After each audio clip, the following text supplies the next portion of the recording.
अरे बहन का भाई कैसा हो, शिवराज भैया जैसा कहा को शिवराज भैया ही हो ना।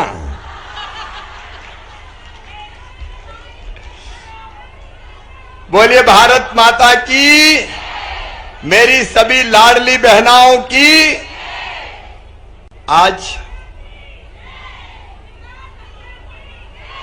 आज इस अद्भुत और अनूठे कार्यक्रम में मेरी बहनों, इस कार्यक्रम का स्वरूप मुझे भाव विभोर कर रहा है। मेरा रोम रोम पुलकित है। अपनी बहनों का ऐसा प्यार शायद संसार में किसी ने नहीं देखा होगा। हर एक जिले से बहनें राखी और पाती अपने हाथों से बना के और लिख के लाई है। मैं तुम्हें प्रणाम करता हूं मेरी बहनों, मैं आप सबको प्रणाम करता हूं। सचमुच में यह बहुत भावुक पल है। प्रीत के धागों के बंधन में स्नेह का उमड़ रहा संसार, सारे जग में सबसे सच्चा होता भाई बहन का प्यार। ये प्यार अद्भुत है। और अध्यक्ष जी, मैं आपको और मेरे महिला मोर्चे की बहनों को, कविता जी हो, माया जी हो, बाकी टीम हो, अब मैं धन्यवाद क्या दूं, क्योंकि हमारे औपचारिक रिश्ते नहीं है। हम तो स्नेह की डोर से बंधे, हम प्रेम के बंधन में बंधे। लेकिन मैं फिर भी हृदय से आभार व्यक्त करता हूं। ये केवल और केवल भारतीय जनता पार्टी में ही हो सकता है। आज के दिन 28 तारीख, बहनें कामकाज में व्यस्त है, राखी की तैयारी कर रही है। किसी को कपड़े खरीदना है, किसी को मेहंदी रचाना है, किसी को रुमाल भैया के लिए खरीदना है, किसी को मिठाई बनाना है। लेकिन अपने सारे कामकाज छोड़ के आप इस भाई के निमंत्रण पर अपने भाई के घर आई हैं। मैं दोनों हाथ जोड़ के आपको प्रणाम करता हूं मेरी बहनों। सारे काम छोड़ के आई और मैं माफी चाहता हूं, आपको इंतजार करना पड़ा। आपने प्रतीक्षा की, लेकिन अभी तो हमने ढंग से देखी नहीं है। सभी 57 जिले से मेरी अध्यक्ष बहनें आई है, महामंत्री बहनें आई हैं, और एक एक हजारों लाखों बहनों का प्यार टोकरी में भर के लेके आई है। ये अलग अलग आपने राखियां सजाई है, अलग अलग जिले की राखियां सजी है। और ये राखी दुकान से नहीं खरीदी, ये राखी अपने हाथों से मेरी बहनों तुमने बनाई है, अपने हाथों से तुमने बनाई है। मैं समझता हूं दुनिया में शायद ऐसा कार्यक्रम आज तक कहीं नहीं हुआ होगा। आपके हृदय में भाई के लिए जो प्यार है, उस प्यार की कसम खा के कहता हूं बहनों, तुम्हारा विश्वास कभी टूटने नहीं देंगे।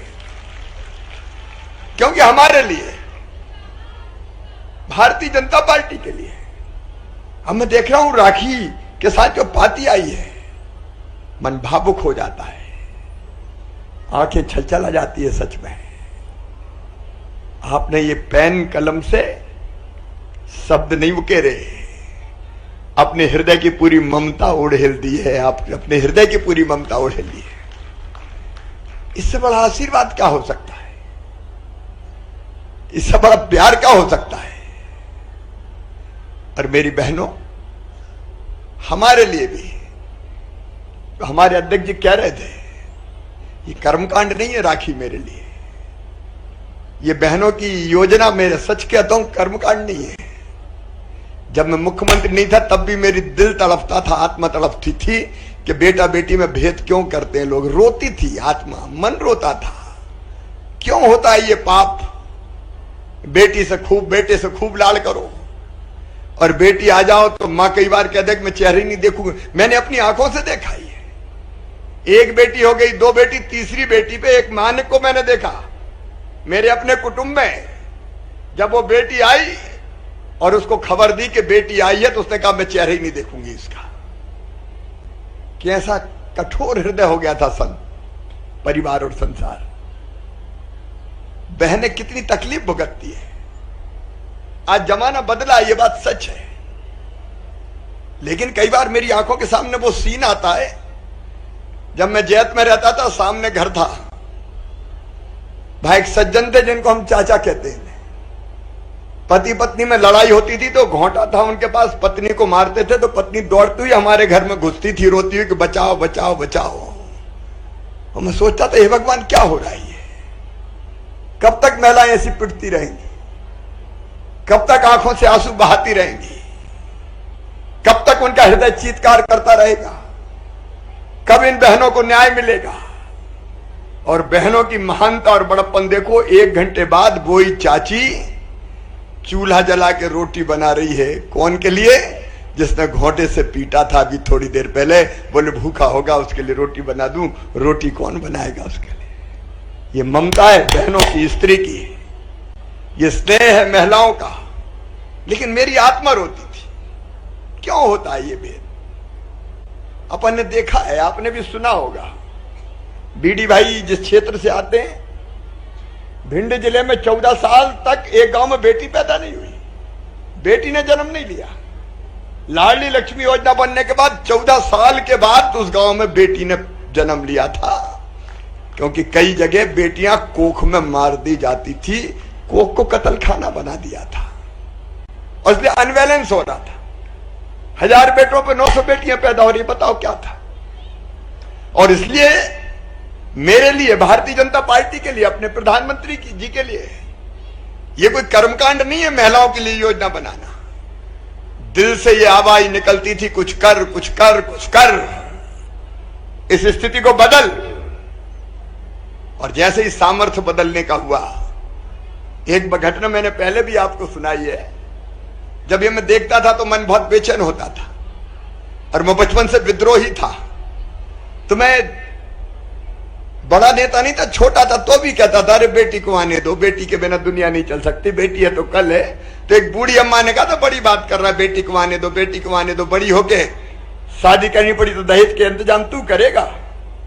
बात करना सरल होती है, बात कर रहा है तो दिल में बात बैठी कि ये बात सही है, भाषण से नहीं चलेगा काम। और इसलिए मन में एक हुक पैदा उठी, एक हुक उठी, एक लहर उठी, एक संकल्प पैदा हुआ कि बहन और बेटी के लिए कुछ ना कुछ करना है, कुछ ना कुछ करना है, कुछ ना कुछ करना है। और उसी में से जब मुख्यमंत्री बने तो लाडली लक्ष्मी योजना आई अपनी। और मेरी बहनों, ये मत समझना कोई कि अपन चुनाव के लिए कर रहे हैं। लाडली लक्ष्मी योजना आई थी तब कोई चुनाव नहीं थे, 2005-6 में बनाई थी, कहां चुनाव थे उस समय? जब बेटियों की शादी, उस मां की याद, शब्द याद थे मुझे कि शादी होगी तो दहेज का इंतजाम क्या तू करवाएगा? तो मैंने कहा हाँ मैं करवाऊंगा, मुख्यमंत्री हूं, बेटी की शादी धूमधाम से भारतीय जनता पार्टी की सरकार करेगी। उसके पहले सरकारें कन्या विवाह नहीं करती थी, लाडली लक्ष्मी योजना भी कहीं नहीं बनी थी। अरे ये चमत्कार है, मध्य प्रदेश की धरती पर 46 लाख लाडली लक्ष्मी बेटियां हैं जिनकी सारी जिम्मेदारी अपनी सरकार उठा रही है, अपन उठा रहे हैं। तो ये योजना दिल से निकली है मेरी बहनों, अंतरात्मा से निकली है। अब मैं एक किस्सा और सुनाता हूं, मुझे आज पुरानी याद आ रही है। मजदूर, जो बहन मजदूरी करती थी खेतों में, मैं देखता था बेटा बेटी जन्म लेने वाला है, तकलीफ है, आराम करना चाहिए, लेकिन आराम नहीं कर सकती थी क्योंकि खाएंगी क्या, और इसलिए वैसी हालत में खेतों पर मजदूरी करती थी। और मैंने वो भी देखा कि बेटा बेटी पैदा हो गया तो 8 दिन भी आराम नहीं करती थी, 8 दिन भी। एक फटी साड़ी का टुकड़ा ऐसे माथे पे उसके बांध देते थे, वो टुकड़ा माथे पे बांध के बेटा बेटी को गोद में रख के खेत की मेड़ पे धर देती थी और दिन दिन भर मजदूरी करती थी। जब भैंस भी पड़ा पड़िया को जनती थी तो उसके माथे पे भी पट्टी बनती थी और बहना के माथे पे भी पट्टी बांध दी जाती थी। और तब मेरी आत्मा रोती थी कि भगवान वो दिन कब आएगा कि बेटा बेटी को जन्म देने के बाद मेरी इस बहन को महीना भर तो आराम करने का मौका मिल जाए, अपने बच्चे को आराम से दूध तो पिला ले, जिंदगी तो दे दे। और उसमें से निकली थी योजना जिसमें हमने तय किया संबल के 4000 रुपया बेटा बेटी के जन्म के पहले और 12000 जन्म के बाद देंगे, ताकि बहन हमारी लाडली घर पर रहकर आराम कर सके। तो ये जितनी योजनाएं निकली कर्मकांड नहीं है, ये चुनाव के लिए नहीं बनी, ये योजनाएं बनी है तो बहन और बेटी की जिंदगी बेहतर बनाने के लिए, उसकी जिंदगी बदलने के लिए बनी है और इसलिए अपन काम कर रहे हैं। अभी लाडली बहना योजना भी अध्यक्ष जी और हम साथ थे, झाबुआ गए थे। झाबुआ में एक हाथ ठेला पे केला वगैरह कुछ बेच रही थी, गाड़ी धीमी हुई, वो जोर से चिल्लाई। तो मैंने कहा नहीं, एक इतने जोर से चिल्लाई भैया तो 1 मिनट रुकते हैं। अध्यक्ष जी ने देखा, वो दौड़ी और मेरे गले आके लग गई और ऐसे सिर पे हाथ, गालों पे हाथ, मेरा भाई, हमारा भैया, पागल जैसे। मैंने कहा क्या हुआ?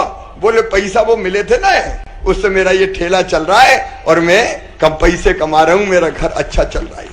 ये केवल 1000 रुपया नहीं है, ये जिंदगी बदल रहे हैं अपन, जिंदगी। भाई बताया कई लोगों ने, कई ने मुर्गा कड़कनाथ 1000 का इंतजाम किया, उससे आदिवासी क्षेत्र में वो चलने लगा। एक बहन मिली मुझे अनूपपुर में, मैंने कहा क्या किया? बोले 3 किस्त आ गई तो सेकंड हैंड मैंने सिलाई की मशीन खरीद ली, अब सिलाई कर रही हूं और मैं पैसा कमा रही हूं। कोई ने चाय की गुमटी लगा दी। तो मेरी बेटियों बहनों, ये केवल 1000 रुपया नहीं है, ये जिंदगी बदलने का अभियान है। और मेरी महिला मोर्चे की प्रिय बहनों, ये पैसा नहीं दिया, बहन को सम्मान दिया है, सम्मान, सम्मान। ये उनका हक है। आधी आबादी को पूरा न्याय, आधी आबादी को पूरा न्याय, ये उनका हक है। आखिर धरती के संसाधनों पे उनका भी तो अधिकार है। ये जमीन तुम्हारी भी है, ये हवा तुम्हारी भी है, ये जंगल तुम्हारे हैं, ये खदानें तुम्हारी है, क्या तुम्हारा हक नहीं है? कब तक बहनें दबाई जाती रहेंगी? और इसलिए अभियान चल रहा है बहनों की और बेटियों की जिंदगी बदलने का अभियान। और मेरी लाडली बहनाओं, यह अभियान रुकेगा नहीं तब तक जब तक स्त्री और पुरुष बराबरी पे नहीं आ जाते, बेटा बेटी बराबरी पे नहीं आ जाते। कोई सब योजनाएं गिनाने की जरूरत नहीं है। आपने देखा कल भी जो तय किया, मध्य प्रदेश ने महिला सशक्तिकरण के लिए जो किया है, वो दुनिया में एक नया इतिहास रचेगा। आप देख लेना, नया इतिहास रचेगा। अब कल मेरे मन में आया कि बहनें आई है और कल हालत ये थी, एक बस खराब हो गई उदयपुरा की, तो उन्होंने कहा हम यहां बैठे हटेंगे नहीं और भैया से कह देना कि हमारा नाम ले। पैदल चल दी। आज आपने एक अखबार में देखा, विदिशा में बस में नहीं बनी तो हम तो पैदल जाएंगे, और पैदल बहने चल दी कि भैया ने बुलाया है, हम तो पैदल जा रहे हैं। पैदल बावली की तरह चल दी, मिलना है, जाना है। और कल का जो दृश्य जिनने देखा है, बहनों क्या समुद्र उमड़ा था बहनों का, चारों तरफ बहनों का लाड़, बहनों का प्यार, बहनों का आशीर्वाद। और इसलिए मैंने कहा कि बहनों को खाली हाथ कैसे भेजूं, इसलिए कल ही सिंगल क्लिक करके 250-250 रुपया सावन के पहले अपनी बहनों को उपहार के लिए डालने का काम किया। कोई बहन साड़ी कपड़े खरीदे, कोई और कुछ खरीदे, और उसके साथ ही अपन ने तय कर लिया कि ये 250 अभी हो गए, 1000 होंगे 10 तारीख को, 10 सितंबर को, और उसके बाद 1250 रुपया महीना परमानेंट मिलना शुरू हो जाएंगे। और ये बात भी जो मैंने कही है कि पैसे का इंतजाम, देखो ये बहुत बड़ी घटना है। लाडली बहना योजना दुनिया की बहुत बड़ी घटना है। एक झटके में 15,000 करोड़ रुपया बहनों के खाते में डाल देना कोई आसान काम है क्या? लेकिन मैंने कहा कि यहां तक नहीं रुकेंगे, पैसे का इंतजाम कर रहे हैं। अब हो गया तो 1250 कर दिए, और होगा तो 1500 कर देंगे, और होगा तो 1750 कर देंगे, और इंतजाम करेंगे तो 2000 करेंगे, 2250 करेंगे, 2500 करेंगे, 2750 करेंगे, और फिर कितने करेंगे? ये देखो 3000, ताकि जिंदगी बदल दें बहनों की। और ऐसी कई कल सावन के महीने में परेशान काय को, गैस सिलेंडर 450 रुपए का। और अभी चिंता मत करना, आगे भी होने वाला है, अपन यही रुकने वाले थोड़ी है। मेरी बहनों, चिंता मुक्त हो जाओ। मध्य प्रदेश में प्रधानमंत्री नरेंद्र मोदी जी का आशीर्वाद, भारतीय जनता पार्टी अपना परिवार है। और मैं सच कह रहा हूं, सरकार नहीं, ये परिवार ही तो है। बताओ ऐसा लाड़ किसी को मिलता है? कौन से भाई को ऐसा लाड़ मिलता है? ये बहनें राखी और पाती लेके आ गई, ये परिवार नहीं है तो क्या है? ये परिवार है, अपना परिवार। और मैं सगा भाई हूं, सौतेला तो नहीं लग रहा ना। अपने संबंध से, प्रेम की डोर से बंधे हैं हम। और इसलिए आज राखी के इस अवसर पर मैं आपको बहुत बहुत शुभकामनाएं दे रहा हूं। अब देखो, एक चमत्कार वो बता के अपनी बात खत्म करूंगा कि पुलिस में पहले बेटियां भर्ती नहीं होती थी। वो किस्सा सुनाना चाहता हूं, बड़ा मजा आएगा तुमको सुन के। तो मैंने 2007-8 में तय किया कि देखो, अगर कोई बहन के साथ अन्याय हो जाए और थाने जाए और वहां सब पुरुष पुलिसकर्मी बैठे हो, तो बताओ बेटी बहन अपनी बात कह सकती है क्या? उनके सामने बोल ही नहीं सकती, ढंग से बता ही नहीं सकती। और इसलिए मैंने बुलाए डीजीपी और सीएस सब। और मैंने कहा भाई देखो, पुलिस में बेटियों की भर्ती करनी है। तो कहने लगे सर ये क्या कर रहे हो आप? ये लड़कियां पुलिस में क्या करेंगी? ये कानून व्यवस्था कैसे संभालेगी? सबने विरोध किया और ऐसे ऐसे तर्क दे रहे थे। और वैसे ही तर्क दिए थे, मालती भी बैठी है यहां, ऐसे ही तर्क तब दिए थे जब 50% रिजर्वेशन बेटियों के लिए, बहनों के लिए हम कर रहे थे। ये भी सबसे पहले अपन ने किया। पहले मध्य प्रदेश में हुआ 50% रिजर्वेशन चुनाव में, उसके बाद देश में शुरू हुआ, सबसे पहले अपन ने किया। तो मुझे यही तर्क देते थे, अरे साहब क्या कर रहे हो? ये औरतें क्या सरकार चलाएंगी? ये मेयर बन के शहर चला लेंगी? ये सरपंच बन के गांव चला लेंगी? ऐसी बातें करते थे। लेकिन तब भी जिद करके 50% रिजर्वेशन दिया। और पुलिस में जिद करके मैंने चाहे कहा कुछ भी हो जाए, बेटियां पुलिस में भर्ती होंगी 30% और अब बढ़ के हो जाएंगी 35%। मैंने कहा आने दो बेटियों को पुलिस में, तब तो वो रक्षा करेंगी सड़क से। कल एक बात और कही मैंने, आबकारी नीति में महत्वपूर्ण परिवर्तन करूंगा। जहां बहनें 50% से ज्यादा विरोध करेगी शराब की दुकान नहीं चाहिए, अगले साल शराब की दुकान नहीं खुलेगी। बहनें काहे को मजबूर हो नारी की जीवन जीने के लिए, और इसलिए सारी चीज कर रहे हैं। लेकिन आज तो राखी के पवित्र अवसर पर मैं अपनी बहन को एक तो यहां हृदय से स्वागत करता हूं। भाई के घर बहन आई है, इससे बड़ा आनंद का और कोई पल नहीं हो सकता। साल भर इंतजार होता है, बहनें भी इंतजार करती भैया के घर जाएंगे, और भैया भी इंतजार करता है बहनों के घर जाएंगे, बहन घर आएगी। मैं बहुत बहुत आपका स्वागत करता हूं और फिर यह वचन देता हूं कि चाहे कुछ हो जाए, बहनों के कल्याण का यह काम रुकेगा नहीं तब तक जब तक के बहनें भाइयों के बराबर नहीं आ जाती। आप मुझे आशीर्वाद दो, इतनी शक्ति मिले कि इस मिशन को पूरा कर सके। आशीर्वाद दो तो जरा ढंग से दो, सब बहनों का आशीर्वाद चाहिए इस काम के लिए।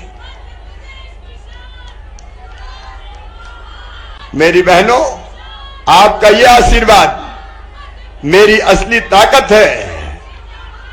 मेरी असली ताकत यह आशीर्वाद है आपका। और एक बात और जो अध्यक्ष जी ने कही है कि ये सारे काम तभी होंगे जब भारतीय जनता पार्टी की सरकार फिर से बनेगी। बताओ कांग्रेस कर सकती है काम? जोर से बताओ, करेगी क्या? और इसलिए बहनों के कल्याण के इस महायज्ञ को रुकने नहीं देना, बेटी और बहनों की जिंदगी बदलना है। और इसलिए फिर से भारतीय जनता पार्टी की सरकार सारे रिकॉर्ड तोड़ के बनाना है। अकेली लाडली बहना 1,30,00,000 से ज्यादा हो गई, और कोई की जरूरत नहीं है। भाइयों को कष्ट देने की जरूरत नहीं पड़ेगी। ये बहनें, महिला मोर्चा और लाडली बहनें इकट्ठी हो जाए तो अकेली यही सरकार बना देंगी। बोलो सही है कि नहीं? तो फिर से सरकार बनाएंगी तो दोनों हाथ ऊपर उठाइए, दोनों मुट्ठी बांधिए और मेरे साथ बोलिए, भारत माता की, भारत माता की, मेरी लाडली बहनों की। Shri Krishna university Chhatarpur, the high tech university in central India, Bundelkhand के लिए गौरव की बात है कि अब छतरपुर में हम आपको देंगे विश्व स्तरीय एजुकेशन सिस्टम और वर्ल्ड क्लास इंफ्रास्ट्रक्चर। कोरोना जैसी महामारी के दौर में अब महानगरों की भीड़ भाड़ अत्यधिक खर्च से बचे तथा अपने घर एवं अपने शहर में रहकर ही विश्व स्तरीय रोजगार उन्मुखी शिक्षा को प्राप्त करें और महानगरों में होने वाली परेशानी से बचे, क्योंकि कोरोना ने हमें सिखा दिया है कि हम महानगरों में सुरक्षित हैं या अपने शहर और घर में। इसीलिए श्री कृष्णा विश्वविद्यालय आपको देगा राष्ट्रीय शिक्षा नीति 2020 के अनुसार तैयार पाठ्यक्रम और कोर्स में प्रवेश के अवसर,